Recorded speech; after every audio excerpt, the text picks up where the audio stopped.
stunning show of diplomatic power, the United States has vetoed the United Nations Security Council resolution that would have called for an immediate, unconditional and permanent ceasefire in Gaza.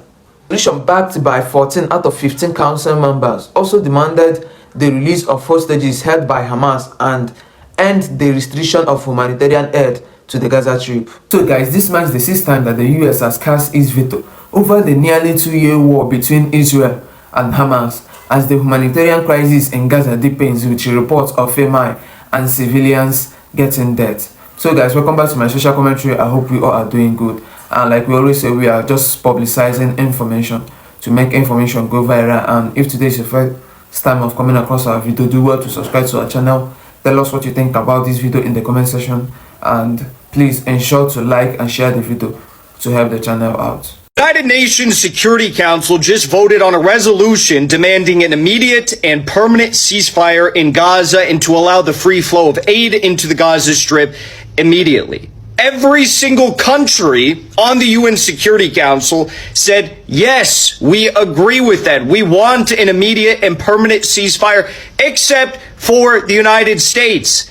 That means, folks, that Russia, China, the United Kingdom, and France all voted for this resolution. The United States said no, and they vetoed it. Now, it's not just those 5 that vote. There's 10 other non-permanent members of the United Nations Security Council that have a 2-year window in which they're allowed to vote on the United Nations Security Council. And right now, there's some Western countries, or Western-oriented, Western-tied countries on the UN Security Council. Greece is on the council. South Korea is on the council. I'm forgetting them. Algeria, I remember, is on the council. There's a group of countries that are still Western aligned, kind of at least, and they all voted. All 10 of them voted. So yes, we want a permanent ceasefire. I don't think you understand how bad it is that when France and the United Kingdom are saying, gosh, this whole apartheid state, this whole genocide is getting even a little bit bad for us, and the United States is still supporting it. You got to understand how bad things really are if the UK and France are saying that they don't want to be a part of it anymore.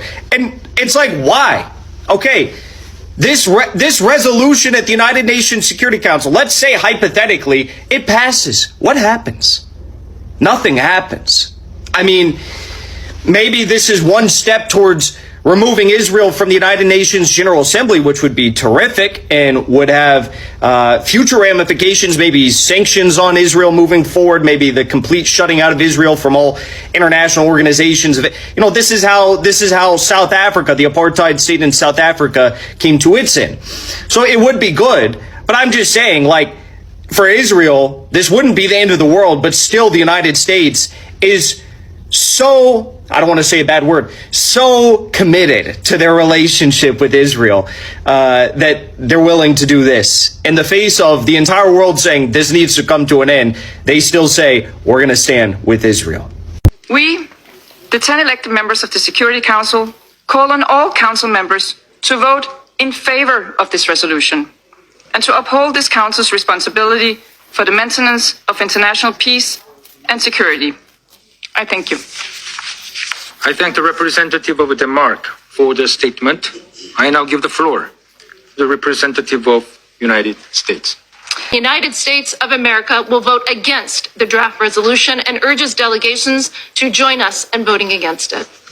I shall put the draft resolution to the vote now. Will those in favor of the draft resolution contained in document S/2025/583 please raise their hand.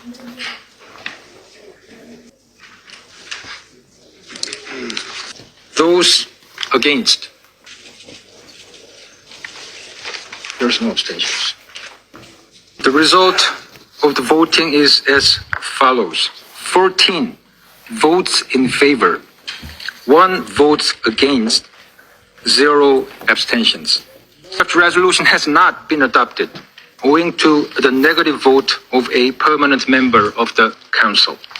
Thank you, Mr. President. Colleagues, U.S. opposition to this resolution will come as no surprise. First, The United States has stressed since this conflict began that Israel has the right to defend itself. So, the United States rejects this unacceptable resolution. It is beyond time that Hamas release every single hostage now and surrender immediately. Will come as no surprise. It fails to condemn Hamas or recognize Israel's right to defend itself, and it wrongly legitimizes the false narratives benefiting Hamas, which have sadly found currency in this council. Let's recall that Hamas started this brutal conflict on October 7th, 2023, when it perpetrated the worst massacre and kidnapping of Jews since the Holocaust. To the approval of its supporters who took to the streets on October 8th to praise what Hamas had done, Hamas promises to repeat October 7th. Despite everything, Hamas has no regrets. The lives of Gaza civilians in harm's way are mere tools in the project to destroy Israel. Gaza has humanitarian needs because of Hamas, and continues to hold 48 hostages. Those who remain alive are captive in a living hell. It has done so for 713 days. The chilling videos and images of how Hamas has starved the hostages. In this council, how Hamas brutalized and sexually assaulted them during their captivity.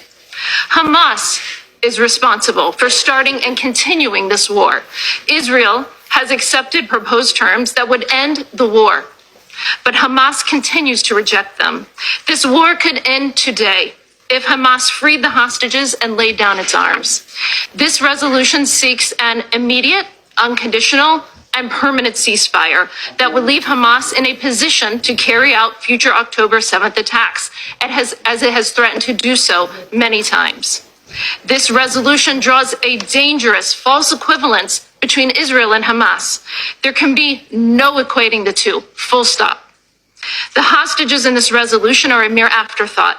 The United States will never accept this. President Trump will never accept this. He has made clear all 48 hostages must be released now. This resolution wrongly references the IPC report with its flawed methodology, changed standards, and clear bias. Because the international community turned a blind eye to the true use of the billions in aid that it provided. Israel takes clear risks by working every single day with the United States and regional partners to deliver aid to civilians, as we witnessed today. As Ambassador Huckabee said, initial reports show a terrorist arrived at Albany Crossing, driving an aid truck intended for Gaza, and murdered 2 Israeli soldiers. This heinous act betrays the trust in humanitarian efforts. The United States will continue to work with its partners to bring an end to this horrific conflict for the sake of the people of Gaza, who deserve a future free from Hamas, and the whole Middle East, which is ready to move into a new chapter of peace and prosperity. I thank the representative of the United States for the statement.